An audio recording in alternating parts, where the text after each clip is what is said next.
चौधरी उदावन चौधरी उदावन। मेरे सभी सम्मानित पूजा के बुजुर्गों,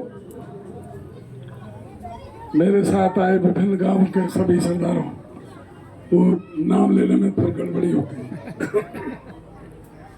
नौजवान दोस्तों, अभी काफी विस्तार के साथ हमारे साथियों ने आपके समक्ष बात रखी है। मैं कोशिश करूंगा थोड़े शब्दों में अपनी बात रखने की, क्योंकि गला खराब है, अभी थोड़े से बचा के भी रख लो गला। और नहीं पता है कि लंबा भाषण हो जाए तो फिर दिक्कत ही होती है। आज ये बहुत खुशी की बात है कि हमारे जो ये गांव है, हमारी घसेड़ा पंचायत, कामर का पंचायत, पिंगौड़ पंचायत और गुलावत पंचायत। गुलावत पंचायत में 5 गांव है, 3 गांव यहाँ है। पिंगौड़ अपना आप में बड़ा गांव है, 5000 वोटों का। और कामर का,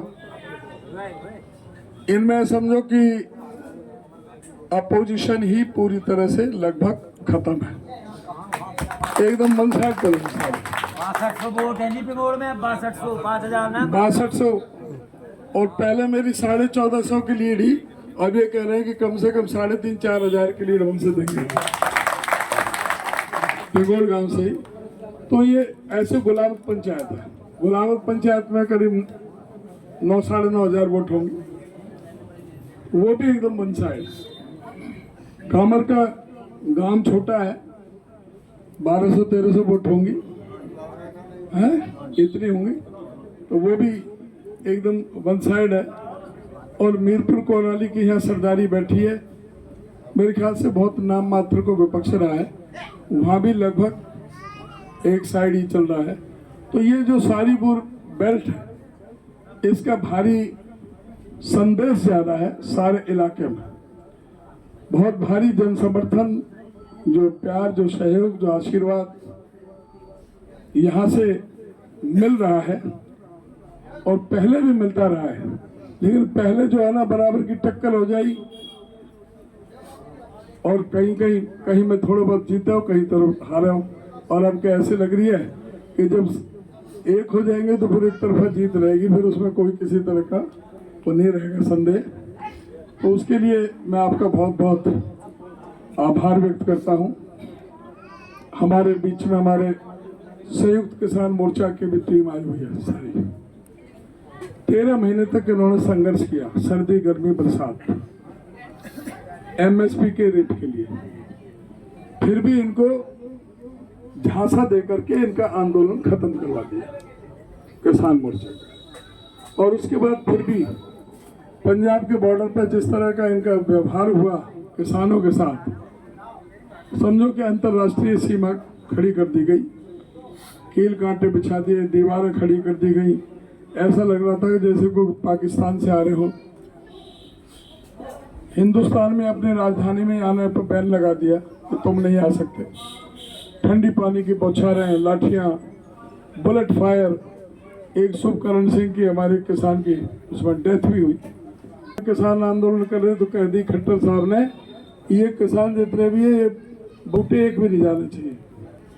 मतलब एक क्रूर शासक की भूमिका इन्होंने अदा की।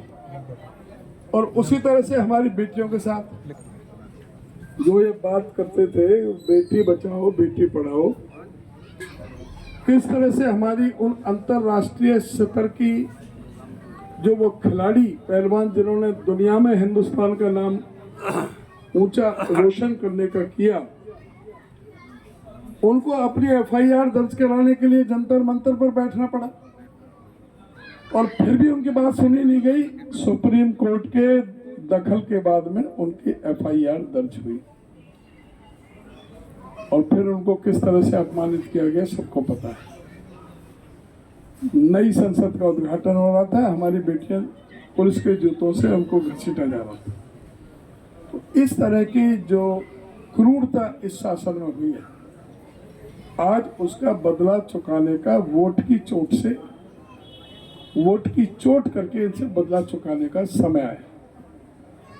मैं आपसे अवश्य कहना चाहूंगा कि जो भी गांव में बीजेपी वाले भी आए तो उनसे पूछना, भाई बेरोजगारी में हरियाणा नंबर 1 पर क्यों है? एनसीआरबी के आंकड़े जो है, नेशनल क्राइम रिपोर्ट ब्यूरो, उसके मुताबिक हरियाणा में प्रतिदिन 5 हत्याएं, 5 बलात्कार, 13 अपहरण, 46 महिलाओं के प्रति अपराध और 96% शेड्यूल कास्ट के प्रति अपराध इस सरकार में बढ़े हैं। सोशल प्रोग्रेसिव इंडेक्स, जो सामाजिक सुरक्षा सूचकांक है, उसके मुताबिक हरियाणा को सबसे असुरक्षित प्रदेश बताया। और यही कारण है कि कोई भी उद्योगपति हरियाणा में उद्योग लगाने को तैयार नहीं है, इसीलिए निवेश नहीं आ रहा। जो ड्रामा किया था गुड़गांव में लीला होटल में, 7 स्टार होटल में 200 करोड़ रुपए खर्च करके, जब प्रेस कॉन्फ्रेंस की खट्टर साहब ने कहा कि 6,19,000 करोड़ का निवेश होगा, 474 MOU साइन हो चुके हैं, 2 लाख बच्चों को रोजगार मिलेगा हरियाणा के। हुआ क्या? रिजल्ट 0। एक भी उद्योगपति यहाँ उद्योग लगाने के लिए नहीं आया, क्योंकि यहाँ पे कानून व्यवस्था पूरी तरह से ठप है। आज जेलों से, विदेशों में बैठ करके फिरौती मांगी जा रही है। आज राजस्थान, उत्तर प्रदेश, दिल्ली और पंजाब का गुंडा आज हरियाणा में पनाह लिए हुए हैं। आज पूरी तरह से ये पनाहगाह बन करके रह गया है हमारा प्रदेश, और उसकी वजह से व्यापारी भयभीत है। सारे लोगों में एक दहशत सी बनी हुई है। बेरोजगारी की वजह से हमारा जो युवा है वो नशे की तरफ जा रहा है, हमारा क्राइम की तरफ, अपराध की तरफ जा रहा है, बाहर विदेशों में पलायन के लिए जा रहा है। पूरी तरह से दिग्भ्रमित है युवा, पूरी तरह से प्रदेश का इनकी गलत नीतियों की वजह से। आज 30 से ज्यादा बार पर्चा लीक हुए हैं हरियाणा स्टाफ सिलेक्शन कमीशन के। जो ये पर्ची खर्ची की बात करने को लगे, इनको शर्म भी आनी चाहिए कि जो स्टाफ सिलेक्शन कमीशन का चेयरमैन और 8 अधिकारी इनके सस्पेंड हुए, वहां पर रेट लिस्ट लग रही थी, वहां पर रेट तय हो रहे थे, जेई का इतना है, एसडीओ का इतना है, सफाई का इतना है, सब इंस्पेक्टर का इतना है। और जो लिए भी तो वो था कि 90% तो बाहर के लिए, हरियाणा से बाहर के लिए सभी। उसमें मैं अलग अलग जाऊंगा तो उसमें समय लगेगा। कुल मिला करके मैंने कह दिया, जो इन्होंने थोड़ी बहुत जो भर्ती की थी, बाकी भर्ती ही नहीं की। 2 लाख सरकारी पद खाली पड़े। ऐसा लगता है कि एक षड्यंत्र के तहत पर्चे लीक कराए जाते हैं और उसके बाद में टिल फर्दर ऑर्डर उसको पोस्टपोन कर दिया जाता है, और वो 2-2, 3-3 साल तक, 4 साल तक फिर उनकी गड़बड़ी, जब इलेक्शन नजदीक आ जाता फिर उनको दोबारा से कोशिश करते हैं, दोबारा से एडवर्टाइजमेंट दे करके कि हम अब भर्ती कर रहे हैं। जब पहले भर्ती करते नहीं, उनको आगे कर देते। क्योंकि अगर पर्चा लीक हुए, 30 से ज्यादा बार पर्चा लीक हुए, तो पर्चा लीक वाले कौन है, उसकी जांच किसने करनी थी? इस सरकार ने आज तक किसी को भी गिरफ्तार किया है? कोई षड्यंत्र करने वाले कोई पकड़े गए हैं? इसलिए क्योंकि सरकार खुद उसमें शामिल है, इसलिए उन पर कोई किसी तरह का नहीं हो रहा। HPSC का अधिकारी करोड़ों रुपए की रिश्वत लेते हुए रंगे हाथ पकड़ा गया। और यह कौशल विकास रोजगार निगम क्या है? यह सबसे बड़ा धोखा है हमारे युवाओं के साथ। ये पर्ची खर्ची करने वाले के बाद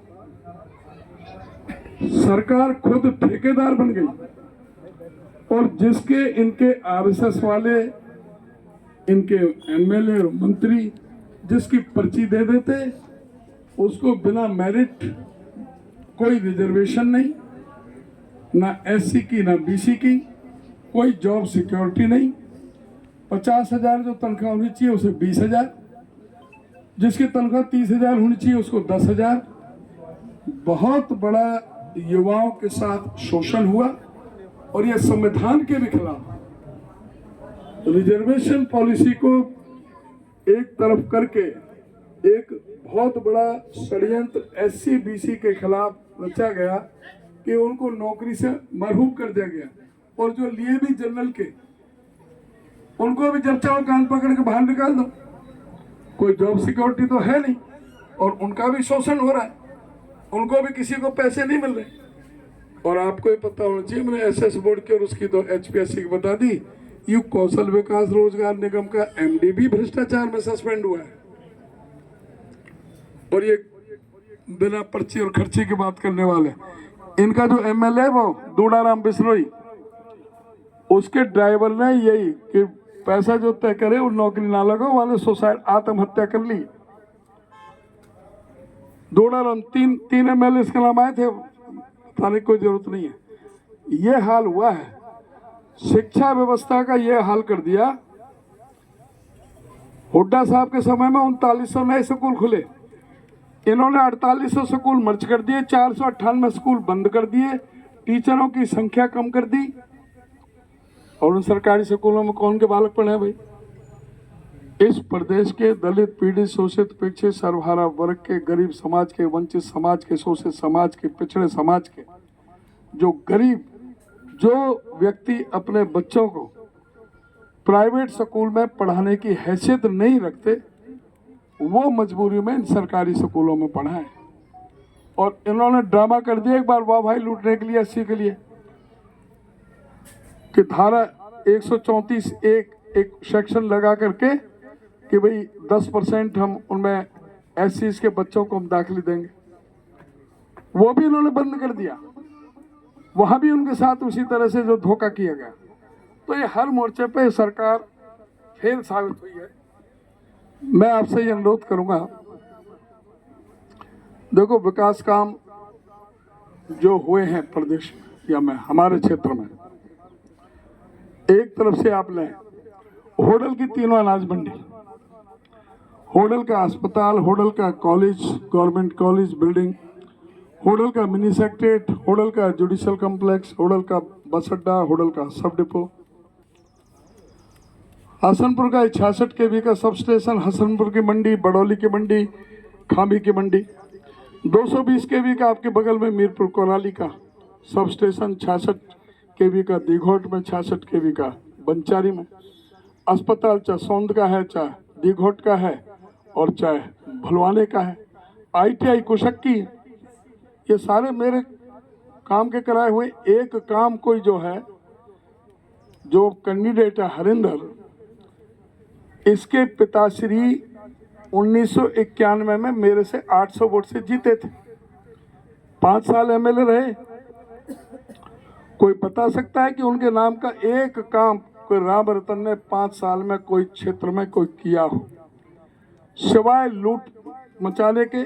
नौकरियां दी वो रिश्वत लेकर के, जो तबादले कराए वो रिश्वत लेकर के, सभी ठेकेदारों से कमीशन, अफसरों से कमीशन, डायरी लगा ली बगल में, और मंथली बांधने का काम।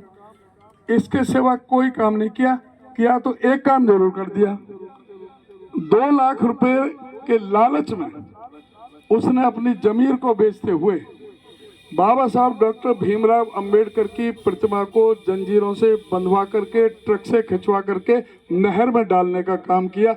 ये एक बहादुरी को काम है रामलखन का। इस विधानसभा में इसके अलावा उस शख्स का कोई काम नहीं। और आज भी उसका यह है, उसके घर के सामने जो फ्लाईओवर है रेलवे का, उसके नीचे जो रेहड़ी पटरी वाले हैं उनसे भी मंथली ले हैं, जो ना दे वो इनसे झगड़ो करे। सारे छोरान के खिलाफ मुकदमे दर्ज है थाने में, सवाई गुंडागर्दी के ये काम है। एक यू शख्स है, या को बेटा यू हरिंदर, या की जो पूरे जो विधानसभा में इसका सिर्फ एक ही है कि ये खटाना का दलाल है। इसके अलावा और कोई बता दो, कोई हरिंदर की सिर्फ काम है मुर्गी फंसाना, दलाली तय करना, खटाना के पास लेके जाना। कई जो मित्र यहाँ पर बैठे हुए हैं सारे ये सब चीज को जानते हैं, सिवाय दलाली के इसका और कोई काम नहीं है। ये बदकिस्मती है हमारे क्षेत्र के जो इस तरह के लोग भी। अब आप उदय भान का देखें और इसको देखें। और मैं तो आज भी कहता हूँ, हजारों बच्चों को रोजगार दिया, 2000 कम से कम बच्चों को रोजगार दिया। किसी का 100 रुपए का विदागी हो तो उदय भान आज भी अपना इलेक्शन छोड़ के घर बैठ जाएगा। हमने ईमानदारी से राजनीति की 40 साल तक, मैं रहा, उससे पहले पिताजी, उससे पहले दादाजी। 1927 से राजनीति है घर में, और बेटा भी मेरा चेयरमैन रह लिया। बस चारों पीढ़ी में से कहीं भी किसी तरह का कोई दागी हो, दामन में कोई दाग हो तो कोई भी बता सकता है। सारी जो बेटों तक भी, हमारे बच्चों तक भी कोई किसी तरह का कोई आरोप नहीं लगा सकता। हमने ईमानदारी से सेवा की है, और आज जो प्लेटफॉर्म आपके आशीर्वाद से मुझे जो दिल्ली में और हरियाणा की जो मेरी पार्टी ने बागडोर मुझे हरियाणा की जो सौंपी है, आज उसकी बदौलत आज मुझे राहुल जी और खड़गे जी के बगल में बैठ करके चर्चा करने का मौका मिलता है। आज मुझे हिंदुस्तान के कांग्रेस के सबसे जो बड़े से बड़े नेता, मुख्यमंत्री, पूर्व मुख्यमंत्री, उनके साथ बैठने का, ये चर्चा करने का मिलता है। वो प्लेटफॉर्म मुझे मिला है, उस सम्मान की लड़ाई है। जो पद से मुझे गौरवान्वित किया है पार्टी ने, उस पद की गरिमा को रखते हुए जिस तरह से आज सारा विपक्ष भी मेरे साथ में आया है, उसी तरह से रिकॉर्ड वोटों से कम 50,000 वोटों से जीत होनी चाहिए, जिससे हमारे इलाके का जो नाम वो ऊपर रोशन हो। ये सबसे है। और देखिए, हम टिकट मांगने वाले थे, अब हम आपके आशीर्वाद से टिकट देने वालों में शुमार हो गए। और सीधी सी बात है, जब सत्ता में आएंगे तो तारीख ऊंची के मालिक ही हम होंगे। कोई काम नहीं रुकेगा इलाके के विकास का। मेरा जो लक्ष्य है कि एक ITI, एक पॉलिटेक्निक, एक गर्ल्स कॉलेज, एक खेल स्टेडियम, जो सब डिपो और बस अड्डा जो अंदर है उसको बाहर लाना, और जो उसको पूरी तरह से बहाल करना। जब मैंने सब डिपो बनवाया था 44 बस थी, जब तो पलवल जिला भी नहीं था, फरीदाबाद ही जिला था। अब 8 बस रह गई, और वो पूरी तरह से अंदर हो गया, वो नाम मात्र का रह गया, सब डिपो भी और बस अड्डा। और उसको फायदा कृष्णपाल जी उठा रहे हैं। 250-300 अवैध बस चल रही है उसकी। वहाँ ने EMI और शटल भी बंद करवा रखे हैं। कमाई दबा के चल रही है, सारे टैक्स की चोरी हो रही है। सरकार हमारी आएगी, ये सबसे पहले टैक्स की चोरी भी होगी, शटल और EMI भी खोले जाएंगे, और बस अड्डा और सब डिपो भी बनेगा, जिससे कि ठीक से सबको आने जाने वो खुल सके। और एक हमारा लक्ष्य भाई, हमारे जिले में प्रयास है कि हम IMT एक बनाएं।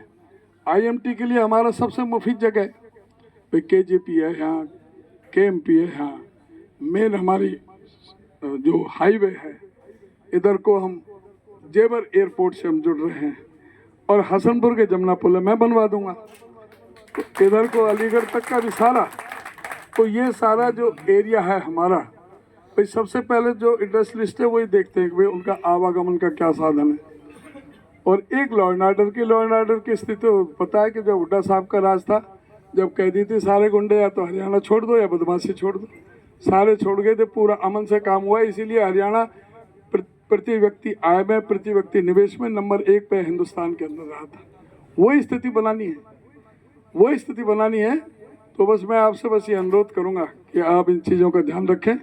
सरकार कांग्रेस की आएगी, हर महिला को 2,000 रुपये हम उनके खाते में पेंशन देने का काम करेंगे। सरकार हमारी आएगी, बुढ़े बुढ़िया को, विकलांग को और विधवा को 6,000 रुपये महीने हम पेंशन देने का काम करेंगे। सरकार हमारी आएगी, 300 यूनिट बिजली हम मुफ्त देने का काम करेंगे। सरकार हमारी आएगी, हम 500 रुपये में गैस सिलेंडर देने का काम करेंगे। अभी आपको पता है कि भाई कितना कोई किसी का बेटा, भाई, बाप, माँ कोई बीमार हो जाए और उसको कोई मेट्रो में, अपोलो में और कहीं ले जाना पड़े किसी बड़े अस्पताल में, तो खेत बिक जाते हैं। जहाँ पे खेत ना हो, कोई छोटे मोटे प्लॉट हो, बिक जाता है, और गरीब आदमी उनको बिना इलाज है उनकी मौत हो जाती है। तो हमारी पार्टी की सरकार बनेगी 25 लाख रुपए तक का मुफ्त इलाज कराने का हम करेंगे। हमारी सरकार बनेगी ओल्ड पेंशन स्कीम कर्मचारियों की हम लागू करेंगे।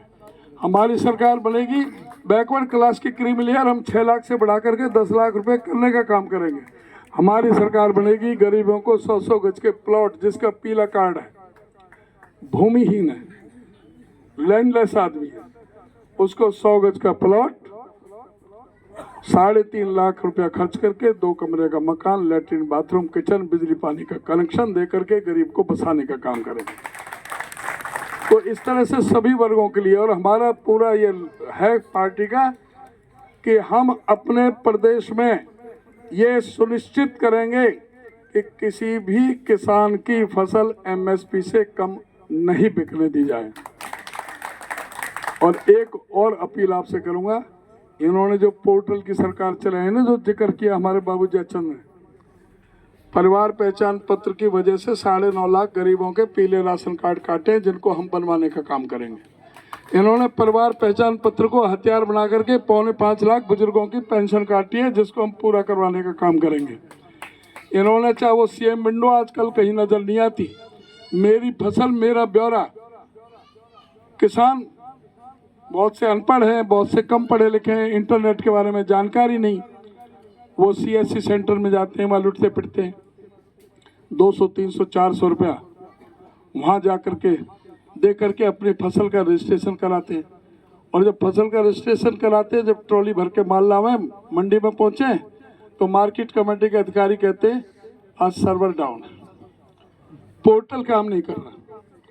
तो मेरी आपसे अपील है कि जब ये वोट मांगने आए तो इनसे कहना कि वोट भी पोर्टल से ही मांगो, वोट भी पोर्टल से ही मांगो। और जब जिस दिन 5 तारीख को वोट पड़े तो इन बीजेपी वालों से कह दो कि बीजेपी का सर्वर डाउन है, पोर्टल काम नहीं कर रहा है। इनको पूरी तरह से सबक सिखाने का समय आ गया है, इनको पूरा सबक सिखाने का समय आ गया है। और आपका आशीर्वाद के रूप में मुझे एक एक वोट, आपके सपोर्ट सहयोग समर्थन मिले। आप सभी सरदारी का बहुत बहुत धन्यवाद।